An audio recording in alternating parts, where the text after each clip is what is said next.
Le SARS-CoV-2, donc le virus de la COVID-19, il est en jaune avec 2 flèches. J'ai mis une flèche à gauche, vous voyez la bosse, c'est l'épidémie, la vague épidémique de novembre, de l'automne dernier.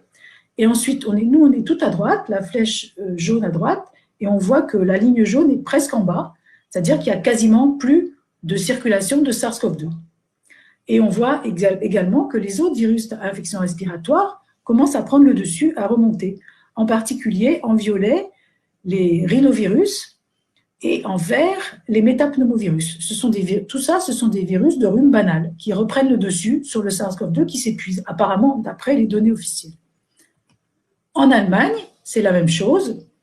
On a au milieu le SARS-CoV-2 qui est aussi en jaune, avec une bosse à la fin de l'année dernière, à l'automne. En bleu clair, les rhinovirus, qui sont un peu présents toute l'année, mais qui maintenant prennent le dessus sur le SARS-CoV-2. Et on voit aussi monter à droite une courbe marron qui correspond au coronavirus de rhume banal, qui existe depuis longtemps, qu'on connaît depuis longtemps, et qui sont responsables de rhume banal tous les ans, qui reprennent le dessus avec les rhinovirus sur le SARS-CoV-2 qui, lui, s'épuise aussi. Et enfin, en Belgique, c'est la même chose. Là, ici, on n'a pas une courbe, on a des barres. Nous sommes tout à fait à droite, donc sur la semaine 12, on voit une grosse barre verte qui correspond à des rhinovirus, donc des virus de rhume banal.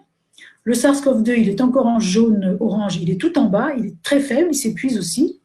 Et en violet, on voit RSV, c'est le virus respiratoire syncytial qui est aussi responsable d'infections respiratoires aiguës. Donc, en résumé, nous sommes en dessous des seuils habituels, enfin des taux d'incidence habituels des infections respiratoires aiguës graves comme la grippe.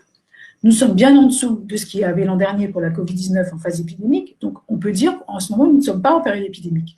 Et il y a vraiment une divergence entre le discours officiel et les chiffres officiels. Les chiffres officiels ne nous montrent pas de troisième vague et le discours officiel nous parle d'une troisième vague. Et il faut rappeler qu'il faut toujours se fonder sur les médecins de ville